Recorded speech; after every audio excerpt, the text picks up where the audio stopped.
रवि लामिछानेज्यूले मुस्कान सहित वार्तामा कति प्रगति भयो भन्ने कुरा मेरो अनुहार पढ्नुस् न भनिसके पछाडि अब हामी आशावादी हौं र म डे फर्स्टदेखि के भनिरहेको छु भन्दा यी नयाँहरू सबैलाई एक ठाउँमा ल्याउनु पर्छ अनि मात्र मुलुकले निकास पाउँछ। 25 वर्ष तपाईहरुको राज हुन्छ यो देशमा। 25 वर्ष त्यो भयो भने हर्क साम्पाङले पनि प्रधानमन्त्री हुने समय पाउँछन्। 5 वर्ष बाँड्नुस्। बालन शाह पनि हुन्छन्, कुलमान घिसिङ पनि हुन्छन्, रवि लामिछाने पनि हुन्छन्, गोपी हमाल पनि हुन्छन्। अनि किन चुनावको लडाई लड्नुहुन्छ पुरानो जस्तै? फेरि जनतामा निराशा थप्ने। उसलाई मन परेको छ हर्क साम्पाङ पनि, बालन शाह पनि, कुलमान घिसिङ पनि, रवि लामिछाने मात्रै। रवि लामिछाने पनि चारैजना नेता मन परेको छ। अनि अरू पनि मन पर्या होला नयाँ। अनि त्यो दुई मात्रै मत हाल्न पाउने जनतालाई तपाईहरु किन कन्फ्युज बनाउनुहुन्छ के? तर एउटै पार्टी भएर आउनुस्, त्यो दुवै मतको सदुपयोग हुन्छ। हर्क साम्पाङ पनि वार्तामा आउन पर्छ। कुलमान घिसिङ, बालन शाह, रवि लामिछाने बीच वार्ता चलेकै छ, नमिल्ने ठाउँ छैन र मिल्नलाई टाढा पनि छैन। साना कुराहरुमा अल्झिएको म देख्छु। त्यसकारणले गर्दाखेरि सबैले छाती चौडा बनाऊ। त्यसको निमित्त हर्क साम्पाङ पनि वार्तामा आउन पर्छ। कुलमान घिसिङ, बालन शाह, रवि लामिछाने बीच वार्ता चलेकै छ।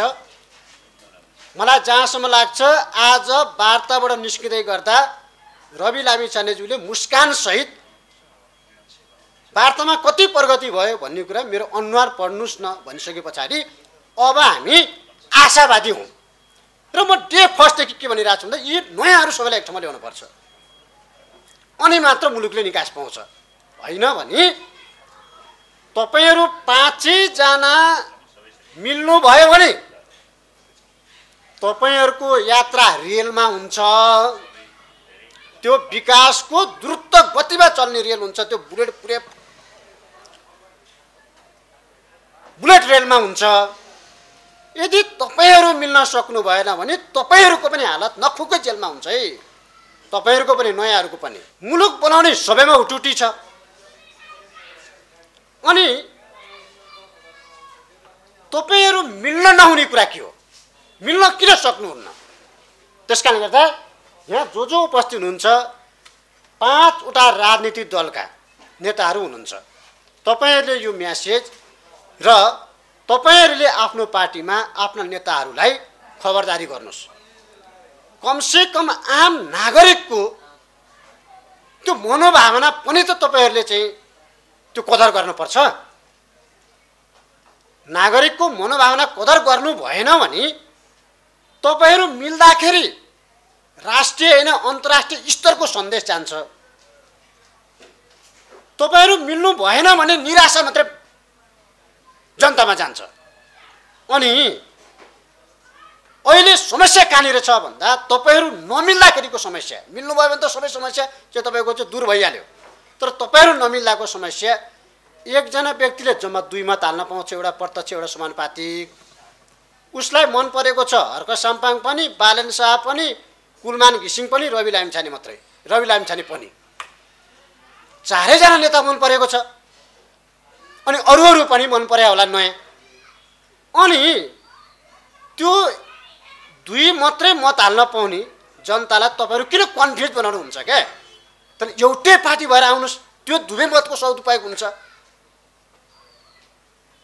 त्यसकारणले गर्दाखेरि जनतालाई कन्फ्युजमा नपार्नुस्। त्यो भयो भने तपाईहरुकै निमित्त सुसाइड हुन्छ। किन भन्दा तपाईहरुकै नेतामाथि पनि विभिन्न किसिमका आरोपहरू पुराना सत्ताधारीहरूले लगाइसके। हामी दैनिक जसो बोलिरहेछौँ तपाईहरुको पक्षमा, नयाँ मिल्न पर्छ भन्ने पक्षमा।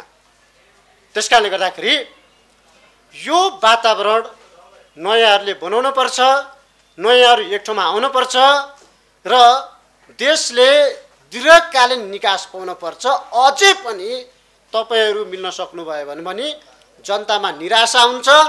फेरि जनताका चाहिँ तपाईको चाहिँ छोराछोरीहरू हाम्रा दाजुभाइ दिदीबहिनीहरू पासपोर्ट बनाउने, भिसा हान्ने र फेरि पनि 55 डिग्रीको तापक्रममा झम्पल हान्न जाने, त्योभन्दा हामीसँग विकल्प हुँदैन।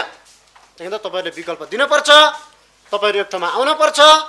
एक ठाउँमा आएर तपाईँहरू निर्विकल्प शक्तिको रूपमा स्थापित हुनुभयो भने 25 वर्ष तपाईँहरूको राज हुन्छ यो देशमा। 25 वर्ष। त्यो भयो भने हर्क साम्पाङले पनि प्रधानमन्त्री हुने समय पाउँछन्।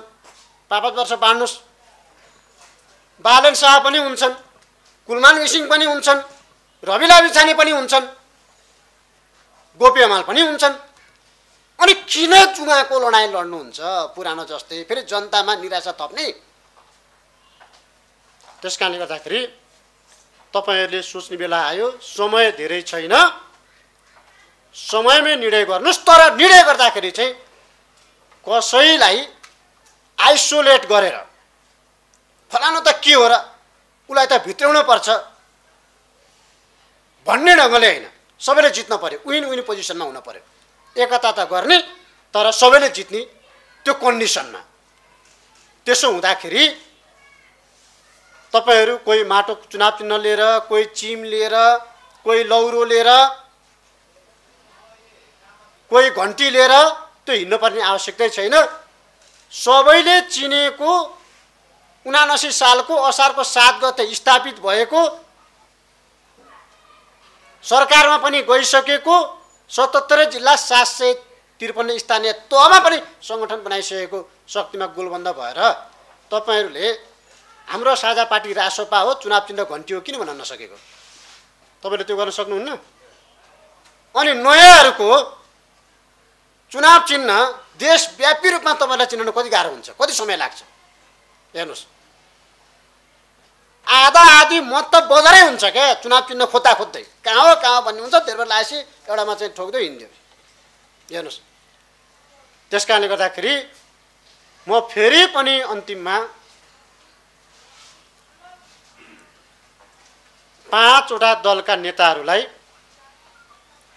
विनम्र अनुरोध गर्न चाहन्छु, तपाईँहरू एकताबद्ध हुनुहोस्, निष्कर्ष निकाल्नुहोस् र आगामी 25 वर्ष मुलुकको नेतृत्व गर्ने गरी अगाडि बढ्नुहोस्।